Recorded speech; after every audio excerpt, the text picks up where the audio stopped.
Mi nombre es Genaro, yo fui el editor del libro Todo Precio es Político de Augusto Costa, en nombre de Penguin Random House y del sello Aguilar.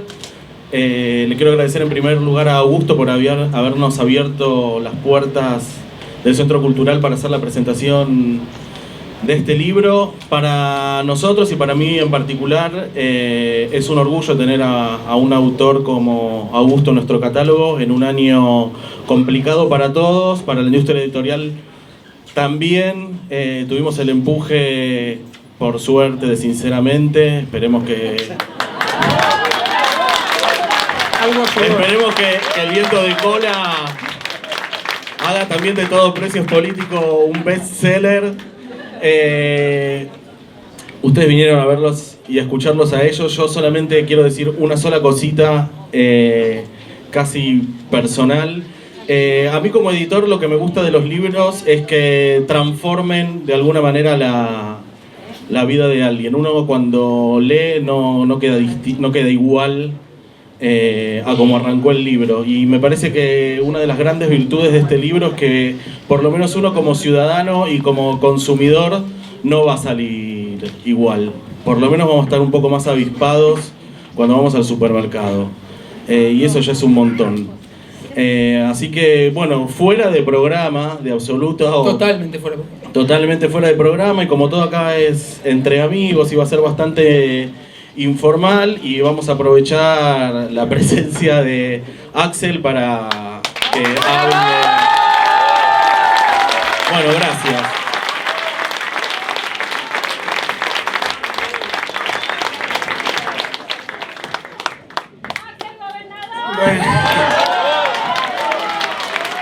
Bueno, gracias. Como es absolutamente fuera de programa y me siento un poco entrometido en esto que estaba tan bien organizado, así que no quiero perturbarlo. Sí quiero decir unas poquitas palabras sobre el libro. Primero lo de siempre, que como decía recién el editor, la publicación de un libro, por lo menos para mí, siempre es un hecho importante, es un nacimiento de algo. Y tengo una particular consideración al hecho de que además de hablar, además de reflexionar, de decir, de discutir, alguna gente se dedica a escribir. Y se dedica a escribir el resultado a veces de larguísimas investigaciones, larguísimas experiencias, reflexiones. Y bueno, a veces uno le toca en el fragor de la discusión política y de la actividad política vivir muchas experiencias, llevarse muchas cosas, sacar algunas conclusiones, y no le da el tiempo para poder transmitirlas, porque es un acto sumamente generoso con todo lo que uno pudo ver y hacer, finalmente tratar de trasladárselo a otros y convertirlo en una pieza del conocimiento. Entonces, darle realidad a algo que si no tal vez se dijo, se pensó o se discutió, pero no cobró vida. Un libro siempre es un hecho importante, más en la época del Twitter, el Instagram, ¿no? Cuando parece que cualquier texto superior a 140, 150, 200 caracteres va a ser ilegible. Apostar, tomarse el trabajo, sentarse, escribir un libro, es siempre bienvenido. En este caso particular, no lo quiero decir porque Augusto sea mi amigo, no lo quiero decir porque Augusto sea un compañero para mí esencial, alguien que me viene estando conmigo, venimos compartiendo aventuras hace muchísimo tiempo.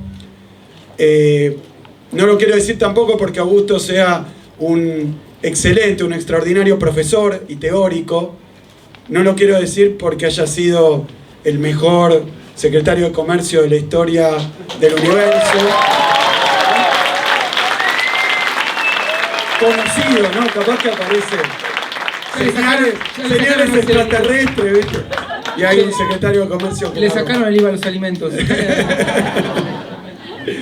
No, y además me tiene todavía emocionado el agradecimiento que me hizo, así que, pero, no, lo que quiero decir es que además de todo eso, además de ser un buen libro en sí, que siempre es bienvenido, un libro que aporta, que discute y que baja a un lenguaje corriente y comprensible temas recontra complicados. Creo que el tema más complicado y antiguo de toda la teoría económica, es la teoría de los precios.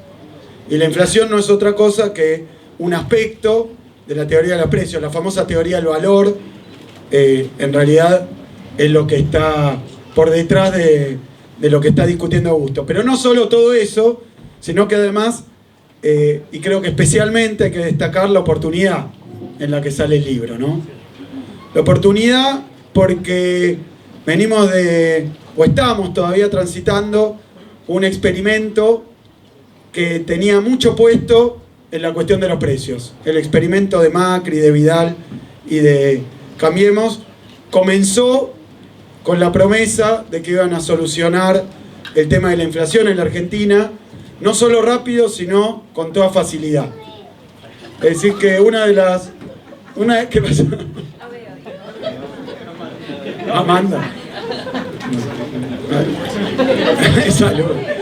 Entonces, empezó este experimento diciendo que iban a solucionar la cuestión de la inflación y que la iban a solucionar como por arte de magia. Y la verdad que pasaron 4 años y en términos de inflación, entre otras cosas, hay que remontarse casi 2 décadas atrás para encontrar un fracaso tan grande como el del gobierno de Cambiemos. Ese no es el problema, porque eso ya lo sabemos todos, lo sufrimos todos. El problema es discutir y rediscutir la cuestión de los precios, habiendo despejado, a través de una dolorosa experiencia, habiendo despejado algunas de las explicaciones más usuales sobre la inflación y las más difundidas. Este gobierno llegó diciendo que iba a solucionar el tema de los precios, hizo las 3 cosas que la teoría ortodoxa sugiere hacer para terminar con la inflación. Una fue poner la tasa de interés por el cielo. Hoy tenemos una tasa de interés de 80%. Los precios, como decía recién, 55% de inflación, van a ser los más altos desde la última hiper. Pero sin embargo, los efectos colaterales, secundarios, creo yo, primarios y únicos de esa medida, fue que han destruido el tejido productivo, industrial, laboral de la Argentina. Con una medida que teóricamente empezó, ¿se acuerdan?, como una medida de política antiinflacionaria, de metas de inflación. Bueno, no sirvió para eso, pero sí tuvo como resultado un desastre y una catástrofe social. Eso muestra que una teoría económica muy mal aplicada puede tener resultados realmente espantosos, funestos, como lo que está pasando hoy. Porque yo creo que más allá de los objetivos que tiene este gobierno, hay una teoría económica desastrosa que está siendo aplicada en la Argentina y por eso lo llamo experimento. También dijeron que había que bajar la inflación bajando los salarios. La inflación, como dije, no bajó. Decían durante nuestro gobierno, nos decían todos los días, lo que pasa es que ustedes le dan demasiado margen a las negociaciones salariales, están demasiado altos los salarios, hay mucha demanda, hay mucha inflación por eso. Bueno, bajaron los salarios de una manera criminal, 20%, 25%, y eso es los que conservan el empleo. Y sin embargo, la inflación no bajó, pero la vida se le jodió a muchísima gente con esa explicación de la inflación. Y lo otro que hicieron fue abrir las importaciones. También decían que la inflación durante la etapa anterior era producto de la protección que tenía, o del cuidado, de la administración del comercio en el mercado interno, y que eso era inflacionario. O sea que abrieron las importaciones, la inflación no bajó, pero también le dieron un garrotazo a la industria nacional. Bajaron los salarios, la inflación no bajó, pero le destruyeron la vida a la gente. Pusieron la tasa de interés altísima y la inflación no bajó, pero destruyeron el crédito y por lo tanto el funcionamiento del aparato productivo argentino y el consumo también. Conclusión de todo esto, me parece que es una excelente oportunidad para discutir de nuevo, después de esta experiencia, a qué se debe la inflación en la Argentina, cuáles son los determinantes de los precios, cuáles son las cuestiones en las que el Estado puede intervenir y cómo. Lo que queda claro es que hoy a esta altura, después de 4 años casi, yo creo que lo que uno podría pensar que era un efecto secundario de una mala política, una vez que la política fracasó y volvió a fracasar, hoy es el contenido central y único de la política que está llevando adelante el gobierno anterior, que termina en un industricidio, más exclusión social, con la excusa del combate de la inflación y varias excusas más. Por lo tanto, de mi parte, lo que tengo para decir, más allá de agradecerles a todos haber venido, agradecerle al Morat, agradecerle a los panelistas y agradecerle a Augusto porque nos deja una pieza de conocimiento, de discusión y de acción política y de política pública. Más allá de todo esto, lo que les recomiendo, y para eso creo que debo haber subido al escenario, es para recomendarles que compren el libro, que lean el libro y que lo utilicen como un instrumento de conocimiento, pero también como un instrumento de militancia, como un instrumento de comprensión de la realidad, de discusión política y sobre todo de transformación de la realidad. El objetivo de esto no es solo criticar, sino fundamentalmente mejorar el bienestar, la situación y la felicidad del pueblo argentino.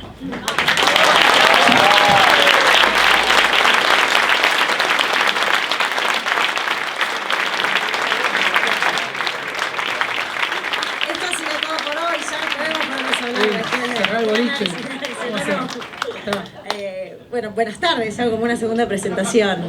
Estoy muy contenta de estar acá, estoy agradecida, Augusto, para mí es un placer, sobre todo en épocas donde es cierto, cada vez se lee menos y se comprende menos, tener un libro que te cuente una parte o gran parte de la economía de una manera muy sencilla. Hubiese sido anhelado cuando pasé por la universidad poder contar con algo similar, me encantó el libro, me pareció que en un lenguaje llano y que quienes no tenemos un profundo conocimiento de la economía podemos interpretarla, entenderla mínimamente, no sé si cambiarla, pero sí entender que todo precio es político y que es una construcción, que no es una mano invisible o obra de esas fuerzas superiores que rigen el mercado y que determinan los precios que nosotros permanentemente vemos subir cada vez que vamos al supermercado.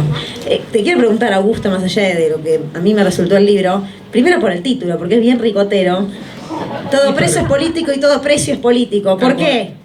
Bueno, gracias Luciana por la presentación. Voy a tratar de contener emoción todo lo que pueda, no garantizo que lo logre, pero hasta que eso ocurra, vamos a intentar hablar. Amanda ahora te está mirando, que eso es importante.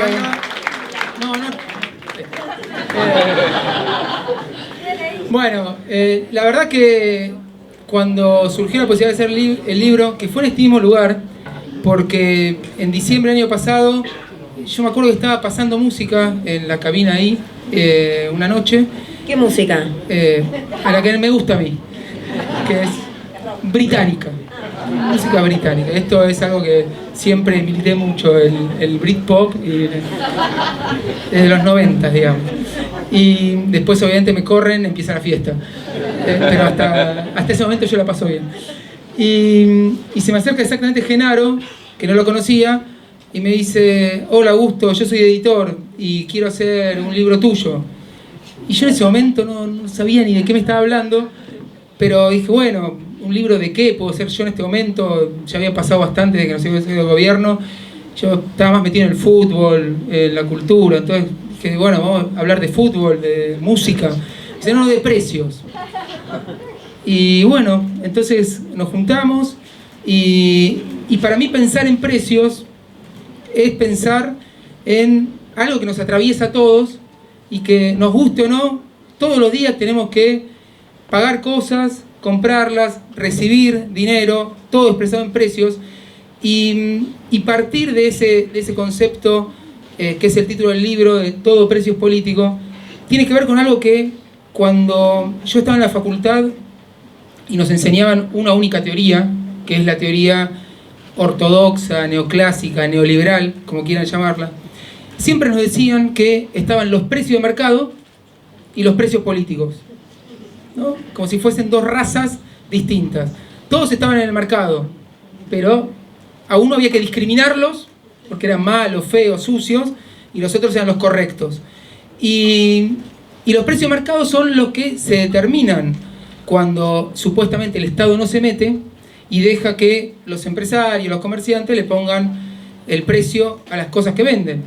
Y cuando el Estado se mete y decide, por ejemplo, o regula la tarifa de luz, o el boleto colectivo, o se mete en la formación de precios y dice, no, este es un precio máximo, más de esto no se puede pagar, arruina todo. Y esos son precios políticos. Y la verdad que es una construcción que hace la teoría económica convencional y que después se utiliza ideológicamente, que hay que desarticular de entrada.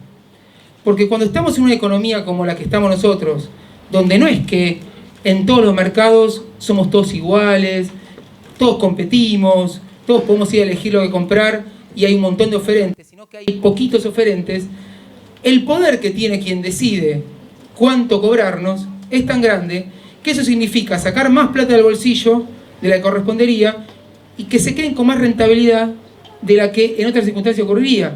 Y eso es cuando el Estado no se mete. Y eso es en sí mismo una decisión política, no meterse cuando sabemos que hay tiburones en los mercados y pececitos van nadando. Entonces, me parece que plantear de entrada en un libro que un precio, sea de mercado o sea con intervención directa del Estado, los dos son igual de políticos, solo que de decisiones políticas distintas, me parece que es algo que tenemos que empezar a entender, porque como nos machacan tanto con esta cuestión de que cuando el Estado se mete hace todo mal, y parece que cuando el mercado decide todo está bárbaro, me parece que esa es la principal desarticulación. Y después está el tema de los redondos, que está buenísimo, y que a mí, en realidad el título, tengo que darle crédito a una persona que no conozco, que es una nena que en una marcha a la que fui por el año 2014, estaba sosteniendo una pancarta que decía todo precio es político. Y me emocionó muchísimo ver esa manifestación de, primero, claridad conceptual, ¿no? No sé si la persona que tenía la pancarta entendía lo que entendía yo de que todo precio es político, pero a mí me interpeló y me conmovió. Entonces cuando decidimos empezar el libro, yo lo único que sabía era el título, todo precio es político, y a partir de ahí arrancamos. Es un buen inicio, es un buen arranque. Está Matías Lamens también. Que como buen futbolero, recién antes discutíamos algunos conceptos que están directamente relacionados con el fútbol. ¿Qué te quedó a vos de esa parte bien futbolera, donde por supuesto la economía, la sabés, a rajatabla juega un papel trascendental? Hola, buenas tardes a todos y a todas. Bueno, lo primero que quiero decir es que cuando Augusto me llamó hace, no sé, un mes más o menos, ya estaba en campaña y me dijo, che, hay un libro, presento, y obviamente por el cariño y el respeto que le tengo a Augusto, rápidamente le dije que sí. Y cuando corté dije, estoy loco, en el medio de la campaña, que no leo nada, me voy a poner... Y la verdad es que me sorprendió porque lo disfruté muchísimo el libro. El libro, recién lo comentábamos con Luciano antes de empezar, está no solamente muy bien escrito, sino que está escrito en un idioma de fácil lectura, de divulgación. Y a mí eso me parece que es genial, que es fabuloso, porque hace que todos los que no somos economistas nos acerque a la economía, ¿no? Nos la baje al llano, con palabras que sean fáciles de explicar y con ejemplos que están muy buenos. Muchos de esos tienen que ver con el fútbol, sobre cómo funciona el mercado, con algunas anécdotas de Augusto como secretario de Comercio que son imperdibles. Hay una reunión que duró 45 segundos, por ejemplo, con todas grandes empresas, ya la verán. Como dijo Axel, recomiendo mucho que compren el libro y lo digo sinceramente. Lo digo sinceramente. Eso fue sin querer.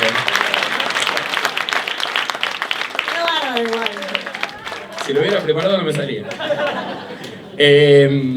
Y como decía, la verdad que a mí siempre me gustó el trabajo de Augusto. Nos conocemos por jugar el mismo torneo de exalumnos de un colegio, por compartir pasión por el fútbol, pero sobre todo desde la época que era secretario de Comercio siempre me gustó mucho la forma en la que se manejaba. Tenemos algunos amigos en común y la verdad que creo que el libro expresa dos cosas. Por un lado, muestra lo que es Augusto y muestra de alguna manera, o por lo menos yo me siento muy representado. En un momento del libro Augusto dice, no lo dice en estas palabras, pero dice, bueno, uno cuando hace política, cuando se decide intervenir en política, una de las preguntas que se tiene que hacer es los intereses de quien representa.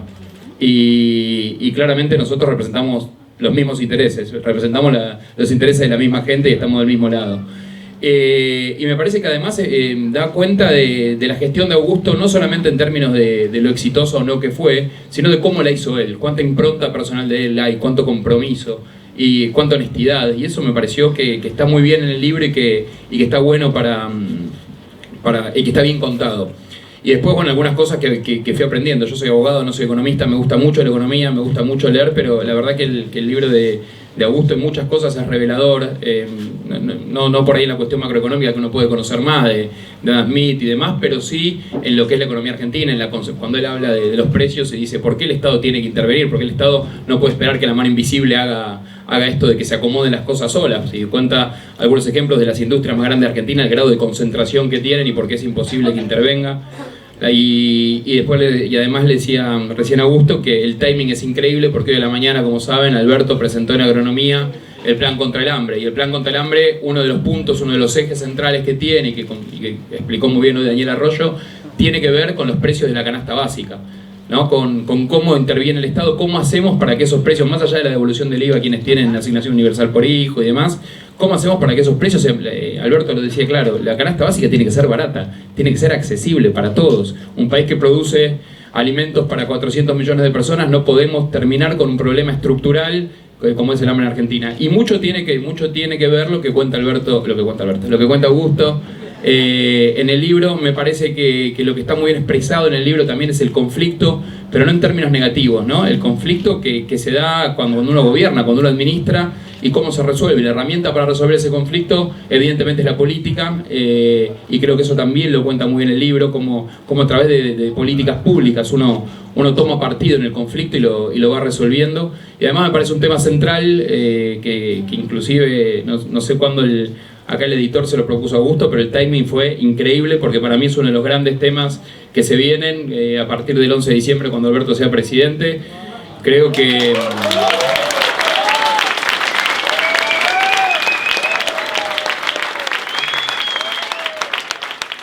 Acá me dicen que redondeé. Ya termino.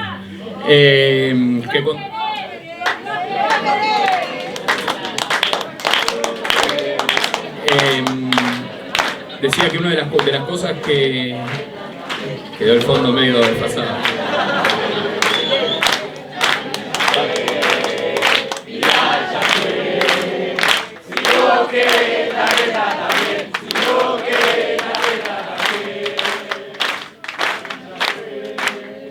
Y decía que una de las cuestiones claves que lo viene proponiendo, lo viene diciendo cada vez que tiene oportunidad Alberto, y que lo he escuchado también Axel decir, es la importancia que va a haber en la Argentina que viene de construir grandes consensos. Y estos grandes consensos, de alguna manera Augusto los plantea cuando se sienta con los empresarios, cuando se sienta con diferentes industrias, y habla de la importancia de que todos entendamos que no sirve que ganen unos pocos, que la sociedad hay que construirla entre todos, que esta teoría del derrame, como bien cuenta en algún momento del libro también Augusto, lamentablemente no funciona. Lo que termina, Augusto da un ejemplo futbolero que está bien, dice, los equipos que más posibilidad económica tienen y los que menos, son puestos a competir con las mismas reglas, y eso pareciera que con eso se equipara todo, ¿no? Con las mismas reglas lo que puede pasar cuando la desigualdad está en el nacimiento es que se profundice esa diferencia.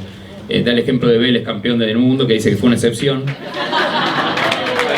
Tampoco podés tirar manteca al techo. No, pero está bien como lo cuenta, y tiene muchos ejemplos que los que somos futboleros nos gustaron mucho.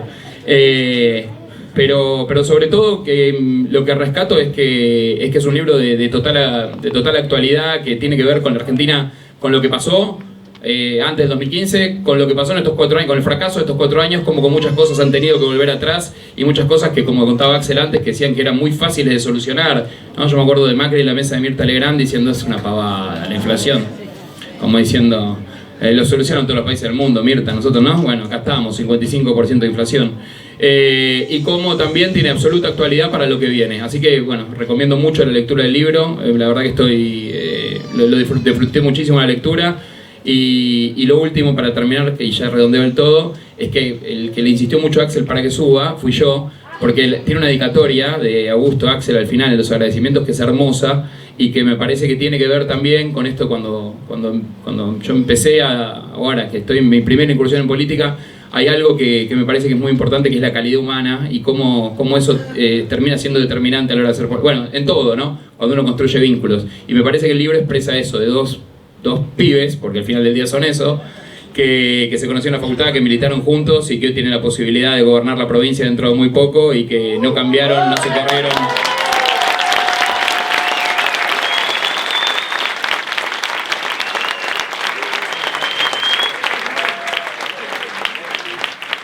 No sé Augusto si va a tener algún cargo, pero yo entiendo que alguna responsabilidad le va a tocar.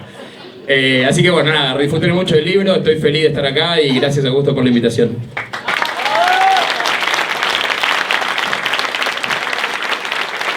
Cuántas emociones, porque la que está aparte muy comprometida con la causa es Amanda, que es su hija de 3 años, que aplaude cuando tiene que aplaudir, que en silencio escucha, le parece sumamente seductor el libro y además es parte del libro. O sea que cuando sea grande es protagonista central, es el análisis de los comportamientos de la niña que también te llevan a la reflexión y debe ser algo muy lindo. La juventud, con saborido. Bienvenida, Sofía. Muchas gracias, me pusieron justo después de Kicillof, Rubins. Te maté, no te maté, Sofía. ¿Qué hago acá?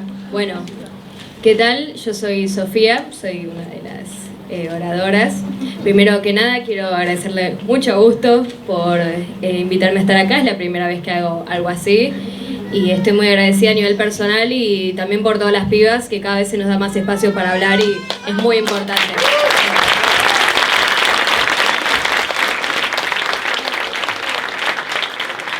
Bueno, me invitaron a hablar y para empezar voy a hacer algo que hace también Augusto en el prólogo de su libro. Voy a hablar un poquito de mí, ya voy a explicar por qué. Tengo 19 años, soy bastante despistada, recién terminé la escuela, soy actriz, voy a estudiar sociología e idiomas. A mí lo que más me apasiona en la vida y lo que sé que voy a hacer es el arte. ¿Qué hago acá, entonces? Bueno, resulta que Augusto, yo lo conocí porque es marido de Lu Maciel, que fue mi profe de teatro y directora. Y lo primero que supo Augusto de mi relación con la economía era que me estaba llevando la materia mal. Y necesitaba una profesora, me presentó a Anita Acosta, que estaba ahí, sí, colega suya. Y bueno, empecé a tomar clases. Yo, no es que la economía me fuese algo completamente ajeno, porque me enteraba de lo que pasaba todos los días en La Nación, que no era muy bueno en estas últimas épocas, pero cuando me ponían adelante los temas a rendir, no casaba una.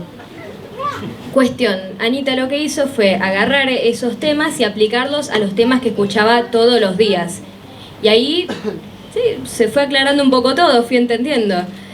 Lo que tenían muy de particular esas clases es que yo salía muy bajoneada, como muy frustrada, porque una cosa es escuchar una mala noticia y te dicen esto es malo, y después entender por qué es malo, y que después hay que arreglarlo, es un bajón directamente, pero bueno, es lo que pasa cuando empezamos a saber más de un tema, ¿no? Cuestión que aprobé la materia, pero me siguió interesando lo que era la economía. Anita me recomendó un libro que me gustó mucho, me lo llevé hacia el sur para leer al lado del lago. Y después seguí en contacto con Anita, nos juntábamos a tomar mates y a hablar de economía. Augusto supo todo esto y le pareció una historia muy interesante de contar. Está bien, ¿no? ¿No? Es una historia muy interesante de contar. Y Lu... La actriz que descubre la economía. Es una profecía aparte, ¿o no? Sociología, pero inclinada a la economía, seguro. Cuestión que yo no sabía muy bien qué tenía que contar acá, hasta que empecé a ver un factor en común cuando le contaba a la gente que iba a estar acá. Era sorpresa pura, shock. Cuando le contaba a amigas, familiares que iba a estar acá arriba, era toda alegría, que bueno, Sofi, tenés esta oportunidad, pero todo era sorpresa. Y yo no mantenía en secreto que me gustaba la economía, ya lo había hablado bastantes veces, pero seguía ahí ese factor en común. ¿Vos, economía? No te creo. Y ahí me empezó a llamar la atención que tiene de curioso esta historia, que es qué pasa con la personalidad que les describí antes y la economía. ¿Por qué hay algunas personalidades que parecen tan poco aptas para esto? Una ciencia que es dura, es difícil, pero ¿por qué dejar así tan tajantemente que tiene que ser para pocas personas, cuando es algo que nos atraviesa a todos? ¿Está bien salir un poco a un poquito? Ah, perfecto. Mi ídolo. Bueno, yo creo que esto que tiene que ver con bueno, esto de la personalidad de economía que venía diciendo, perdí el hilo, viene un poquito de cómo se fue creando todo esto que vivimos. Esta economía moderna, ponele, en la que vivimos, la creó Adam Smith. 1776, empieza a maquinar qué está pasando en el mundo. Cómo poner en palabras algo que es tan grande, ¿no? Y que muta todo el tiempo. Entonces, Adam Smith toma como inspiración a Isaac Newton, del que era re fan. Isaac Newton, con la caída de una manzana, había podido comprender, explicar, de nuevo poner en palabras, porque es algo importante, lo que nos pega a la Tierra, lo que mantiene en órbita la Luna, el universo, por una manzana. Entonces, Adam Smith decidió hacer lo mismo. Si no puedo explicar el mundo, voy a tratar de al menos ver qué hace la manzana, el individuo, la pequeña escala de la sociedad. ¿Voy bien? ¿Se entiende? Ok. Entonces, Adam Smith dijo, bueno, vamos a responder a esta pregunta. ¿Cómo hago para que la comida llegue a mi mesa? Y entonces empezó a pensar, bueno, si quiero que haya un bife en mi mesa, tengo que ir a ver al carnicero. Y si el carnicero necesita pan, voy a ir a ver al panadero. Y todos necesitamos algo y lo tiene otra persona. Entonces, para conseguir eso, tenemos que dar algo a cambio. Y eso tiene que continuar todos los días. Es una fuente inagotable de movimiento, porque tiene que suceder todos los días. Todos los días necesito comida en mi plato. ¿Qué es esa fuerza? El egoísmo. Todos somos egoístas, entonces todo el tiempo estamos en movimiento de querer y conseguir cosas, y así se mueve el mundo, ¿no? Y así Adam Smith dijo que había descubierto las leyes de la sociedad que Dios había puesto para que descifremos. Y una vez que las desciframos se impuso, y así nació la economía, básicamente. Qué linda historia, el egoísmo, ¿no? No hay otra cosa. Carajo. Che, grabemos, ¿no? Esto y hagamos un nuevo libro. O sea, colaboración, ¿sabes qué? ¿O no? ¿Sabes qué? Pero... textual, Sofía, ¿eh? Va un libro textual. Aprendió, Augusto. Tremendo. Sí, absolutamente. Cuestión... Adam Smith dejó afuera una parte de cómo el bife llegó a su mesa y no tuvo nada que ver ni con el carnicero ni con el egoísmo. Tuvo que ver con el amor de su mamá, que vivía con él y le hacía la comida y se la servía y le lavaba los platos. Pero claro, mamá Smith no esperaba ninguna remuneración a cambio. Entonces eso no tenía que ver con el trabajo, no contaba en la economía, no contaba con la economía porque no era egoísta, inhumano. Entonces, está esta parte de la economía que nunca nos contaron, que la economía... Lo que hace que la comida llegue a nuestro plato no son todos tratos y contratos, y como le quieran llamar, es también el amor y la emoción y los errores que cometemos y la gente con la que nos enojamos. Todo está en esta sociedad, pero no se lo tuvo en cuenta, perdón, como traje los apuntes por si empiezo a divagar. Dije que soy despistada, ya no. Bueno, ahí va. Entonces, si la economía nos atraviesa a todos y hay una parte de la economía que no nos cuentan, ¿cómo va a ser algo tan impersonal, algo tan frío, tan calculador como nos dijeron? Entonces hay que volverse a plantear qué tenemos pensado por economía que es tan inhumano como para que una persona no lo pueda comprender o no pueda aportar a eso. Miren, traje acá unos ejemplos de cómo la economía nos influye, porque cuando empezamos a declarar que la sociedad se movía por el egoísmo, no era solo cuando vas a comprar pan, es cuando te casás con alguien, cuando tenés una casa, un hogar, con quién trabajás. Entonces, bueno, ¿qué nos significa el dinero? Doy un par de ejemplos. Anécdota Amanda. En el libro, spoileo un poco, Augusto cuenta una historia sobre su hija Amanda, acá presente. ¿Están hablando de vos, Amanda? No quiere hablar. Bueno, Amanda, muy intuitivamente, un día va a su padre y le muestra un chiche. Papá, esto vale 5 plata. Papá, esto vale 5 plata. ¿Qué quiere? A Amanda ya no le interesa que el chiche sea divertido, quiere que su papá se lo compre, porque sabe que hay un valor detrás de ese chiche que todo el mundo quiere. Y parece que es más interesante que la diversión, ¿no es cierto? Entonces, bueno, con esto quiero decir, la economía nos atraviesa desde antes que podamos entender lo que es el dinero, porque nadie se lo explicó. Entonces, ¿cómo no vamos a pensar que es una parte importante de nuestra vida y a la que tenemos que usar como herramienta? O, por ejemplo, en una guardería hubo un caso que cerraba a las 4 de la tarde y los padres venían a buscarlo a los pibes a las 5, a las 6. Entonces, ¿la guardería qué hizo? Puso una multa. A partir de esta hora, si no venís a buscar a tu pibe, no, empezaron a cobrar por hora. Y los padres, en vez de venir a buscar más temprano a sus hijos para no pagar la multa, tomaron ese precio que le habían puesto al horario, lo tomaron como un permiso, porque podían pagar ese servicio que le daban, entonces desaparecía la culpa. Como no había compromiso con la guardería, ya está, yo pago, tengo permiso, listo, estoy justificado. Entonces, ¿qué pasa cuando le ponemos precio a algo? Se puede desentender. Y bueno, un segundito. ¿Va bien? ¿Os gustó? Muy bien. Impecable. Para mí es interesantísimo.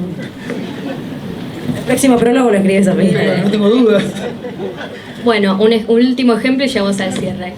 O por ejemplo, la economía, la idea del dinero, se metió en los lugares donde vivimos, porque antes los edificios más grandes, los que tenían esta cosa de lleguemos al cielo, ¿no? Que eran las catedrales, los edificios que simbolizaban a Dios, que era como la preocupación más picante de esa época.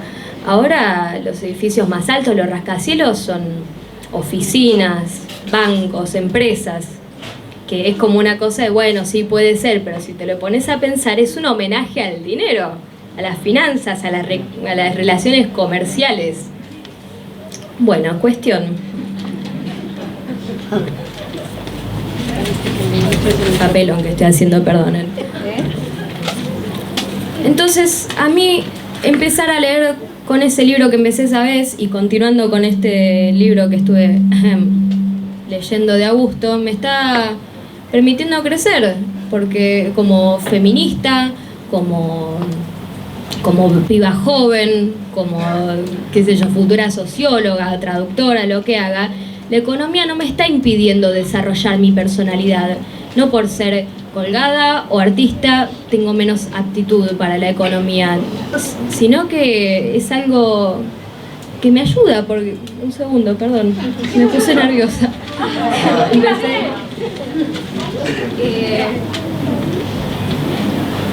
Esto, que primero me ayudó como feminista, después como artista y después como consumidora, leyendo las aventuras del secretario de Comercio. Yo no sabía qué hacía un secretario de Comercio, entonces también me ayuda como votante, porque si no me venden cualquier cosa. Entonces, a lo que quiero llegar, ¿por qué me gustó que Augusto empiece el libro hablando de qué se trata su vida y por qué empecé yo con esto y demás? Es eso, que la economía no tiene por qué interferir con nuestra forma de ser emocional o artística o lo que sea que nos interese. Tiene que ayudar y complementar y darnos más conciencia, porque nosotros también podemos, los que no somos economistas, también podemos realizar aportes a la economía desde ser simplemente personas que están dentro de ella.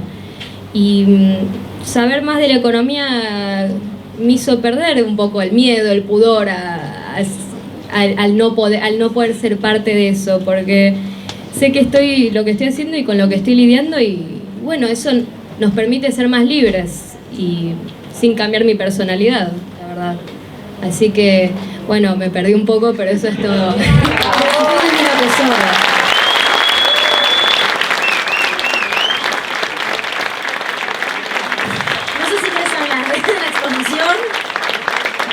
No, lo que le digo a Augusto, no sé si quiera la exposición, que fue encantadora, realmente encantadora, con tu naturalidad, y que también esa naturalidad y esa frescura está en el libro, o si querés hacer un cierre y hablarle a la cantidad de gente que ha venido hasta acá, que son un montón, hay muchos ahí en el fondo y la verdad que me impresionó. Evidentemente es un momento muy particular y muchos lo quieren leer.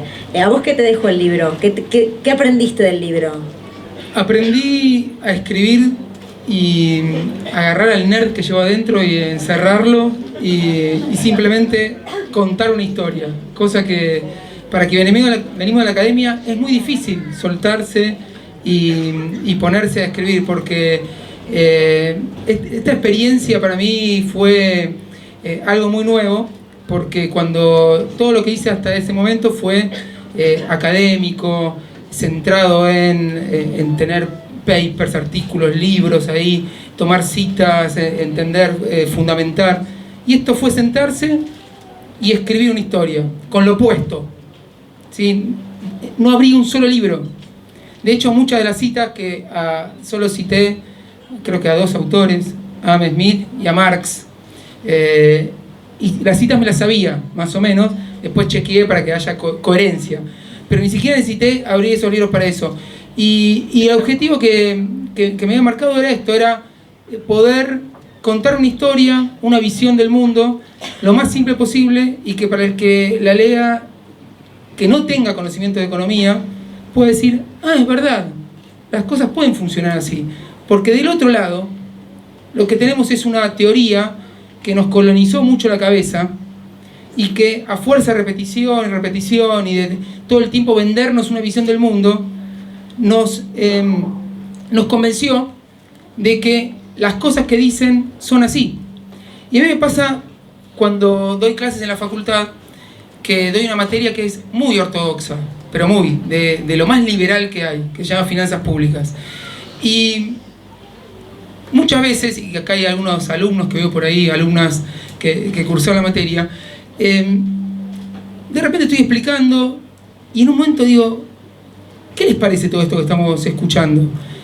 Cierra perfecto, ¿no? Entonces me dicen, sí, cierra perfecto, porque a mí mismo me cierra perfecto el discurso neoliberal. Pero cuando uno se pone a desnudarlo, se encuentra que no es más que ideología pura. Ideología para convencernos de que la desigualdad es natural, de que todo depende de uno, y la meritocracia es la base del movimiento del mundo, un poco lo que decía Sofi, y eso lo único que hace es reproducir las injusticias que existen, y todo eso cargado de un gran antiestatismo, porque el único que puede revertir esto en un orden tan desigual es el Estado, eligiendo a quién va a beneficiar con sus políticas, que es lo que decía Matías, y que de eso se trata la política, de elegir ganadores y perdedores. Y en un mundo tan desigual, donde las mayorías están en una situación deplorable, y más en la actual situación de Argentina, y unos pocos les va muy bien, el Estado más que nunca tiene que aparecer, porque el mercado, y dejando que todo funcione según la fuerza que tienen cada uno de los mercados, no lo va a dar vuelta nunca en la vida.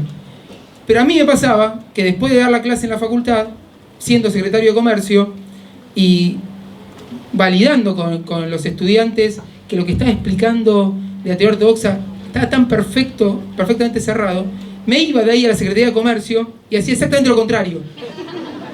Exactamente lo contrario.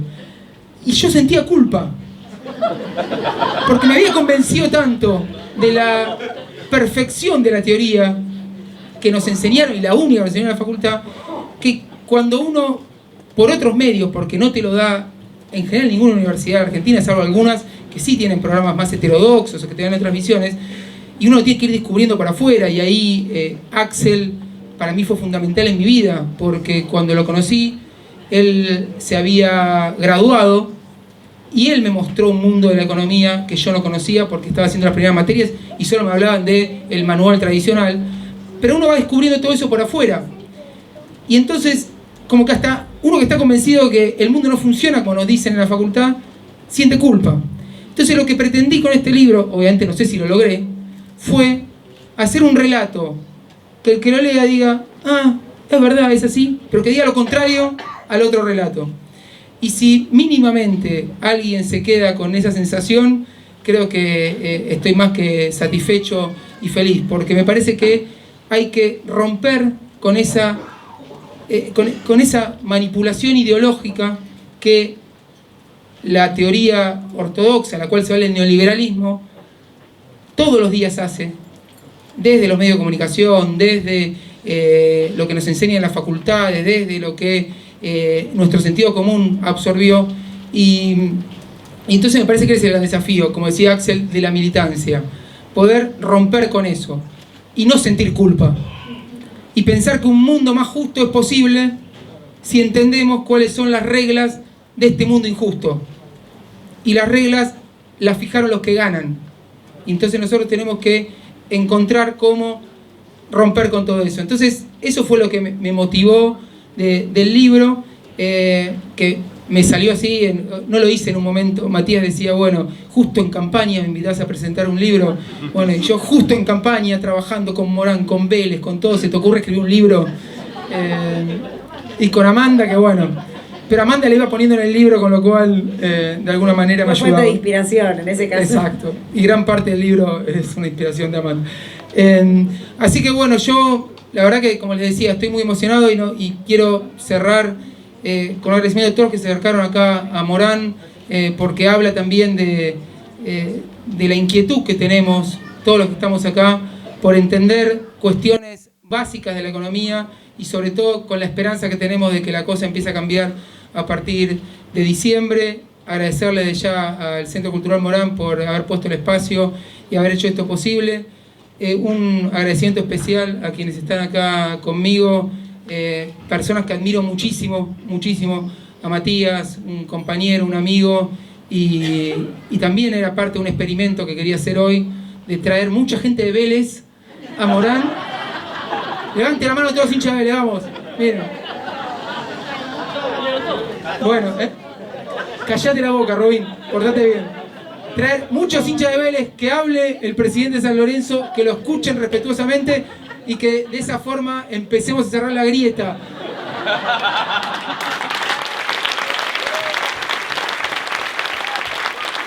Reconociendo los conflictos, ¿no? Pero Salió bien, salió bien. impecable. Yo creo que esto es una muestra que se puede, sí se puede. Faltó el dirigente de Chicago, disculpame. El faltó dirigente de Chicago, de Nueva Chicago, para terminar de cerrarla. Bueno, para la próxima presentación, Chicago y todo nuestro, y Ferro y todos nuestros clásicos históricos. Así que le agradezco mucho a Matías, porque sé que es un momento muy especial, y que nuestro candidato a jefe de gobierno, con un poco de suerte, nuestro jefe de gobierno a partir del mes de diciembre, y que va a poner a la ciudad de Buenos Aires donde se merece y donde nos la sacaron, y en ese sentido también para mí es muy emocionante que haya venido Matías. Bueno, de Sofi ya la escucharon. Es una actriz encantadora. Yo desde la primera vez que la vi actuar la admiro muchísimo, y bueno, y tiene como ese aporte para mí, porque cuando pensé el libro pensé en gente como Sofi también, gente con muchas inquietudes, mucho talento, muchas ganas de entender las cosas, y bueno, y que haya podido estar acá, le agradezco muchísimo. Y bueno, a Luciana, que no la conocía personalmente, pero la admiro por toda su trayectoria, por todo lo que hizo, y más en un mundo como el mundo del fútbol, donde se inició, y ahora es una periodista con 2 Martín Fierro, Luciana, hasta con Martín Fierro, sabiendo que los premios no quieren decir demasiado, pero A nadie le amarga un dulce, Augusto.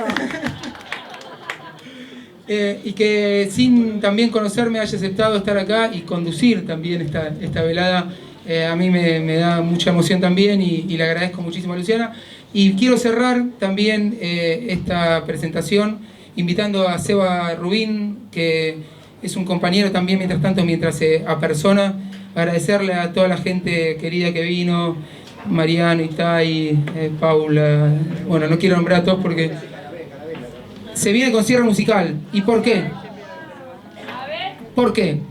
Porque también estamos en un espacio cultural, por supuesto, pero la música es parte de nuestras vidas, y lo fue cuando estuvimos en la Secretaría de Comercio, donde Sebastián es un músico que también admiro mucho, que también es economista, aunque lo disimula muy bien. No ortodoxo. No ortodoxo para nada, es heterodoxo por donde se lo mide, Seba. Y fue director de Lealtad Comercial cuando nosotros estuvimos en la Secretaría de Comercio, y cuando estábamos bajo muchísima presión, nos tocó asumir un momento muy difícil, los precios volando, 40 grados de calor. Me di cuenta leyendo el libro lo que sufro el calor, porque en todos los capítulos empiezo hablando del calor que hace. Bueno, es algo que me... Te vas al supermercado porque hace calor, decís. Porque hay aire acondicionado. Lo que me gusta del supermercado es el aire acondicionado, no otra cosa. Y Seba, en ese momento de locura, todas las mañanas venía y en el subte se le ocurría una canción.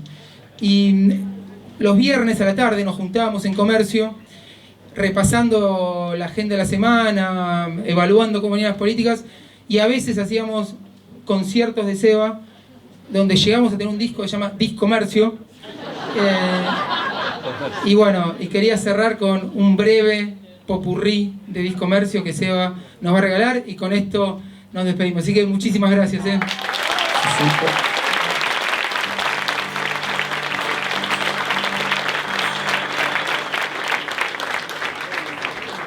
Perdón por la vela de Colón que tengo acá, pero en Comercio era más grande, pero ahora... Puedo pasear por Yosimar,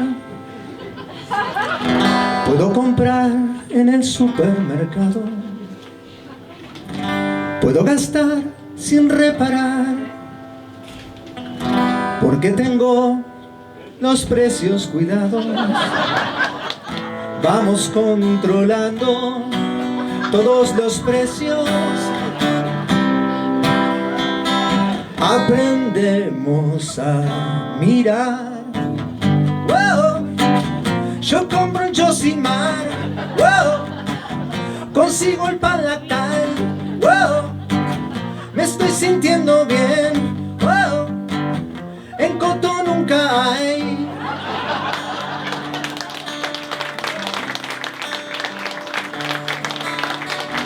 Yo no quiero volverme de Coto, yo no quiero el bolsillo tan roto, yo no quiero comprar con aumentos hoy. Yo no quiero saber que subiste ningún precio como prometiste, sino el lunes te mando al inspector. Me voy al al supermercado para relevar todo lo que no hay, pero debería estar. Me voy al super con precios cuidados para no gastar tanto en Yosimar, Coto o en cualquier lugar.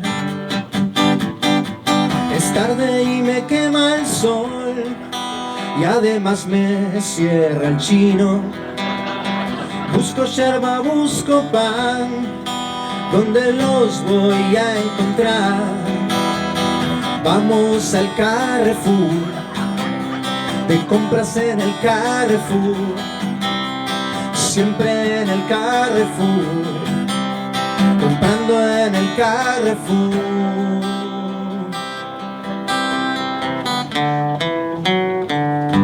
No, en Walmart no hay.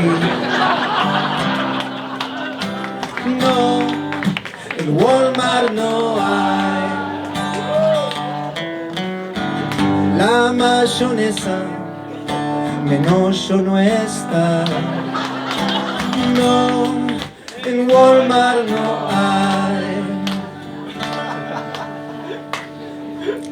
Hace falta que te diga que me muero por comprar algo en el chino.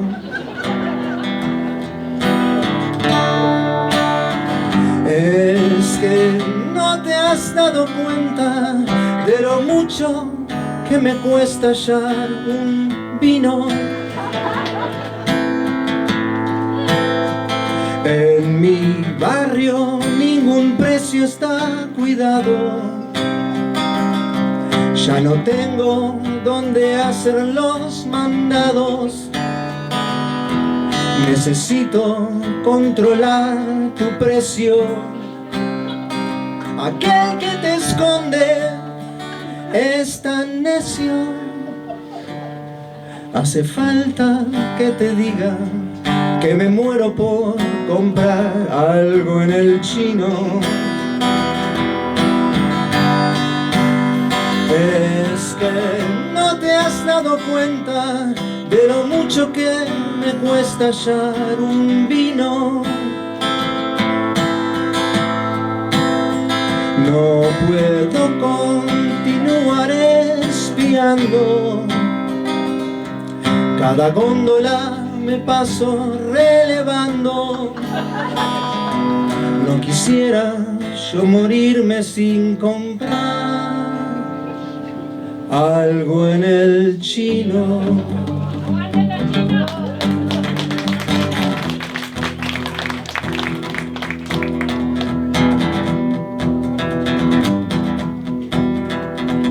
Disco Jumbo cotidia, Plaza Vea cotidia, Carrefour cotidia, Chango Masi cotidia, Disco Jumbo cotidia, Plaza Vea cotidia, Carrefour cotidia, Chango Masi cotidia, cotidia,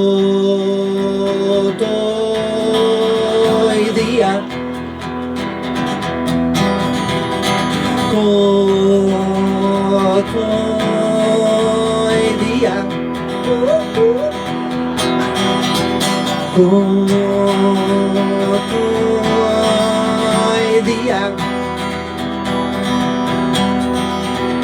cotidia.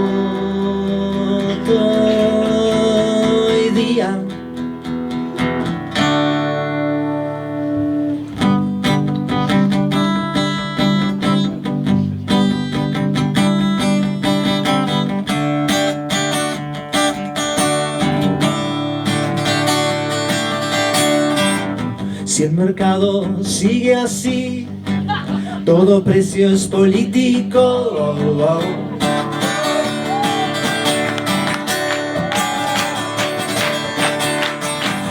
La común ya va a aumentar si tu precio es político.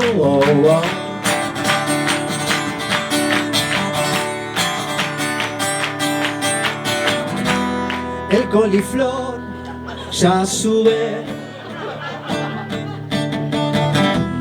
el alfajor ya sube,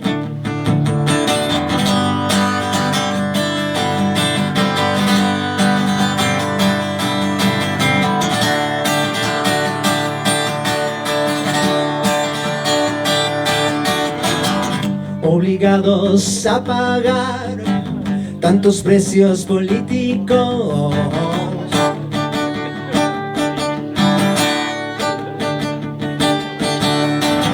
Reos de la dispersión son los precios políticos. Hay gente que sabe economía, ¿eh?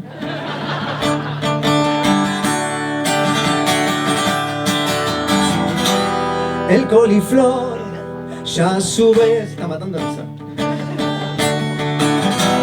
Y el alfajor ya sube.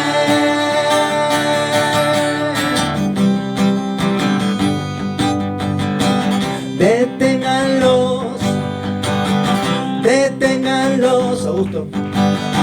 Deténganlos, Matías. Deténganlos.